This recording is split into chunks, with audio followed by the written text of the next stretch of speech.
confiding in you as my friend, and you're telling me I have spiritual problems because I bedwet. We are 7 in my family. My family members took turns to wake me up, and guess what? I was still bedwet. What did I not take? Honey, cinnamon, gary, raw gary, abba. And then when it's getting to evening, I feel so sad. Like when it's getting bedwetting made me the saddest I have ever been in my life. I remember when she was laughing at me. Please do not flog that child. You are traumatizing that child. Please. If you have a cousin, a brother, a sister, a nephew, a niece, an aunt, an uncle that bedwets, please send this video to the person. Or if you bedwet, kindly watch this video till the end. My name is Ella Wanito, and I am here to share my bedwetting story with you guys. I had shared my story previously, and now I'm going to further it by talking about what effect bedwetting caused to me and how I was able to manage it. If you're not subscribed, kindly subscribe to the channel. For new subscribers, thank you for joining. Thank you for being here. Thank you for growing with us. And for old subscribers, you guys are my real G's. Thank you for sticking here with me.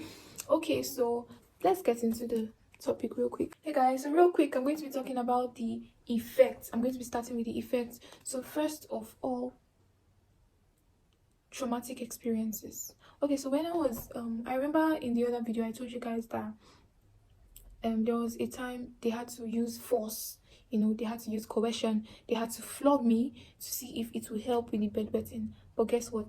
It made me traumatized. Yeah, it traumatized me real bad. Like, I cannot even, when I stay near my parents like this, I'll be scared. Or when I stay near my aunts, I'll be scared. Oh God, I actually don't want to talk about the bedwetting now, so everybody's hearing. Actually, maybe they don't, like, I was thinking about a whole lot of things, and then my brain was just working too fast, faster than my age. So please do not flog that child. It is very traumatizing. Do not flog that child. What you can do at that point is even to gather the child together, talk to the child, tell the child that, okay, this is something we are going to solve. Always make it known to that child that there is a solution. You are not going to be like this forever, because the child's brain is already too occupied for that cane, or for that whatever thing you want to do to the child, or for that beating. Please do not flog that child. The child doesn't like it. It's not intentional. That's the first thing I have to say. That's the effect it had on me. And then what countered the effect, what made it subside, was my parents and my mom. I remember she prayed with me. She talked to me, she advised me, she let me know that she did all those things so I could stop, even while I was still bedwetting. She flogged me, and she gave me reasons why she flogged me. So she did not just allow me to think, to just, think things, you get.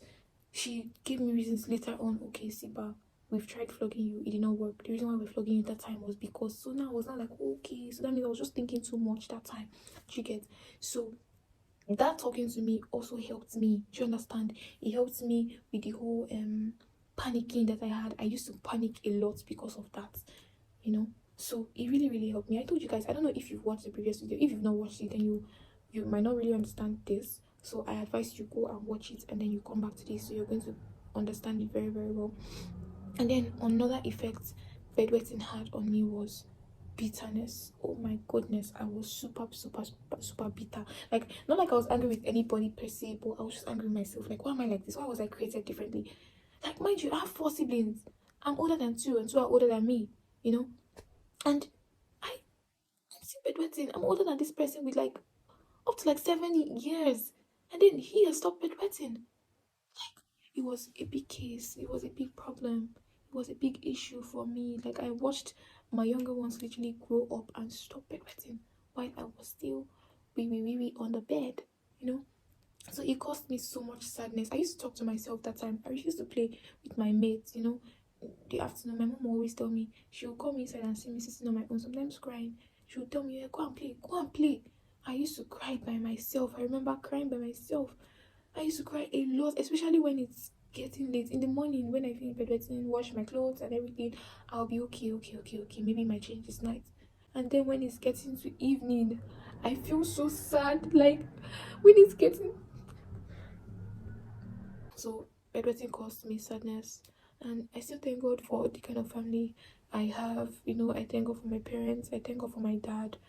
My dad never flogged me for one day. It was just my mom. That my dad was usually not around, so it was just my mom. And Anytime he comes back, he was always trying to also look for solutions, and I think that helped too. That helped.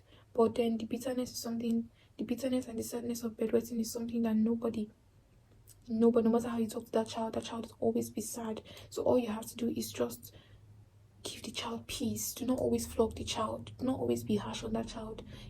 Always give the child, be a peacemaker to that child, or to that teenager, or to that person, to that youth. Because bedwetted until I bedwet until my university. So no matter the age of the person, just be that person's peace. And then the next effect that bedwetting causes is dehydration. I told you in my former video that I usually don't drink water till about 5 p.m. No, sorry, I don't drink water after 5 p.m. rather. Yes, I do not.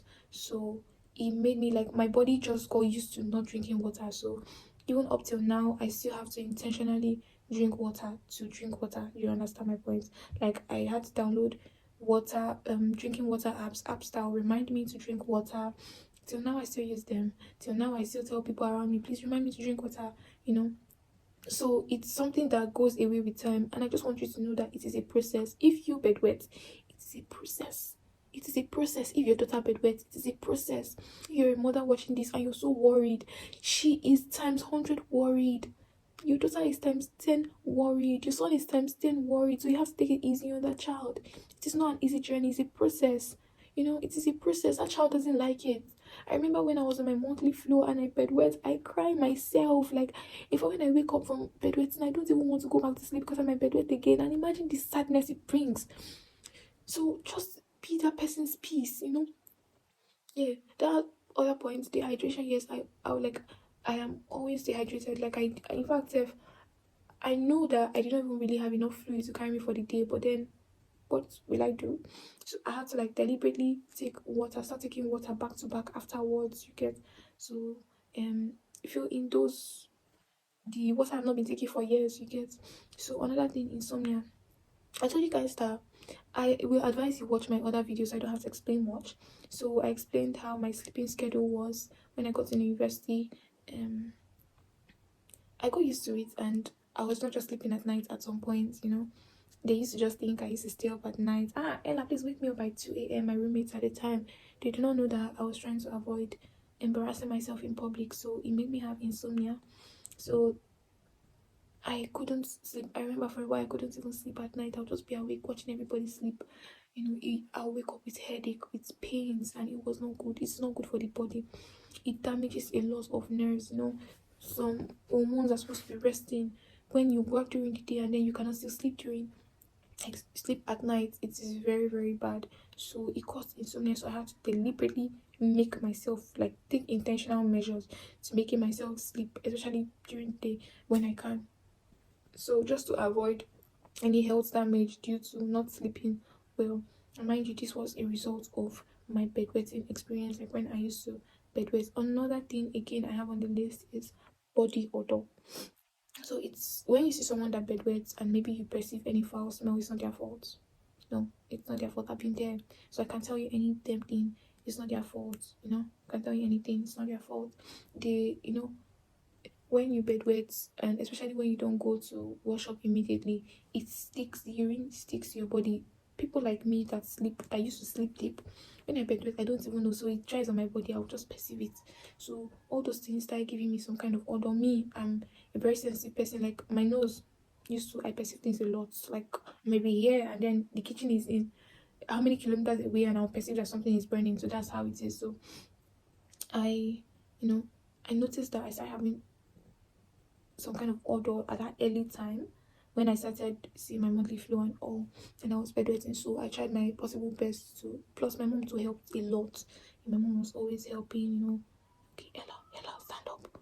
Yeah, because sometimes she wouldn't want my siblings to also know that I have, messed myself up. So she'll just whisper, and then I'll stand up and go and do what I have to do.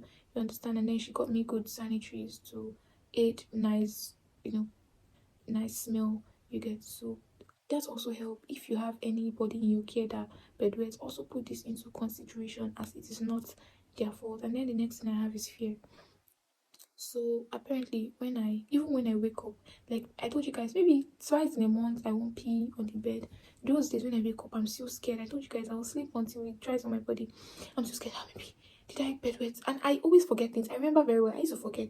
Sometimes I sleep around, let's say 8, and then by 10 I'm bedwet, and then I wake up and change my clothes into another clothes, and then I go and sleep again. And maybe from that 10, I maybe might not bedwet until maybe by 2 when I wake up. Maybe I wake up in the middle of the night somehow. I remember there were cases like this, and I said I've not bedwet. I did not bedwet. Then that fear, when I don't even know that I've not even messed myself up. That fear of I must have messed myself up. My heart will start beating. Like I'll wake up without consciousness of I must have messed myself up and maybe they will laugh at me. Like I used to wake up with so much force. So that fear is not good. Even health wise, it's not good. So um gradually after I stopped bedwetting, gradually I had to when I wake up I open my eyes. I just stay on the bed for a while and then before I get up, easing that whatever way I feel or I had felt, you understand. So these are some of the effects of bedwetting. I'll also like if you can share your own story too, and then maybe we'll talk about it. I'm very sure that there are some things that I have skipped, maybe because there are just a lot of things that I have skipped in this video. And if you want to share your own too, share your experience, share how you was able to manage bedwetting, which we call nocturnal enuresis, you can always comment and I'm going to make a video for that. But if you're watching this video and you still bedwet, don't worry, it is a process. Trust me, you're going to stop. I believe so much in you. And yes, and I don't think you should share it with like so many people because people only want to hear stories and then mock you behind. Don't worry, just pray and do what you have to do. I would advise you watch my other videos and see what I did to to get away from this sad part of living with nocturnal enuresis. So thank you very much for watching. I'm feeling somehow emotional about this video, sorry. Because I just remember some things that I had gone through in the process. But thank you for watching. Kindly subscribe, like, share, and comment. Thank you so much, guys. Until my next video, bye.